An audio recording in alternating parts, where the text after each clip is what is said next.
I'm Angie Barkus, I'm Monty Barkus. I'm Lisa's father. and I'm her mother.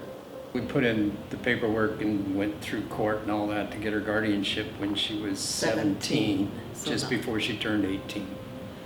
And we've been her guardians ever since. So when Lisa was born and we were told she had Down syndrome, it was a surprise, a shock.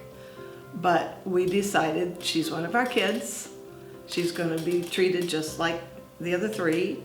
And that's how we started. Say something. Well, as Lisa grew up, then she made decisions the same as our other children did. And we encouraged that because we wanted her to be able to live independently. And she proved that to us when she was in high school. She decided she didn't want to live with mom and dad anymore. So she got her own apartment. Well, we helped her, but I mean, that was one of her decisions, was that she wanted to live in an apartment by herself. So we helped her with that. The other things we've learned is that Lisa's perfectly capable of making her own decisions.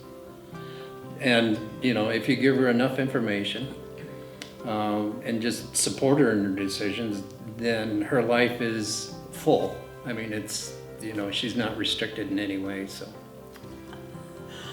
One of the challenges I was thinking of about Lisa and what to do was when she and her partner Hal wanted to get married. And Oh, yeah. it was a big issue because of the marriage Penalty.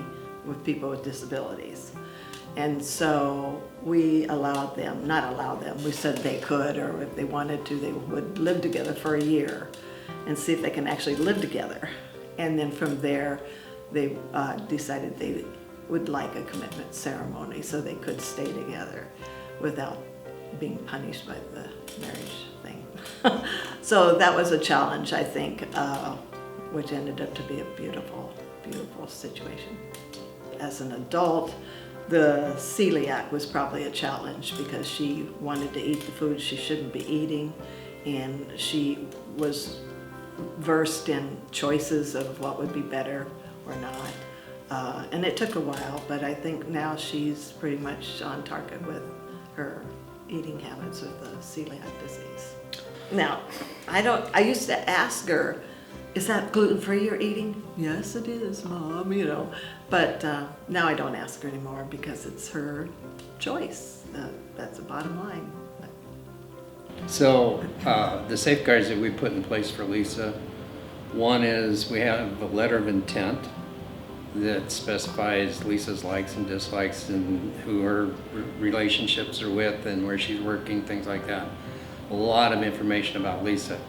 And this goes on to the next person, which in her case would be her older sister, would take over as her guardian. Her older brother would take over her finances. Right now, I'm her payee, so I do all of her finances, except for her debit card. That's pretty much her spending money. She handles that. She spends it the way she wants. You know, as far as safeguards, you know, if something happens and Lisa's, you know, well, as an example, one company sent her a modem one time. She didn't have a computer or an iPad or anything to get on the internet with, but they sent her a modem so she could get on the internet, and they were charging her for it. So it took like 1 or 2 phone calls, and I kind of explained to them that that wasn't a good thing because I was her guardian and she had no need for it, and they did finally. We sent the modem back, and they didn't charge her anything for it, so that helped.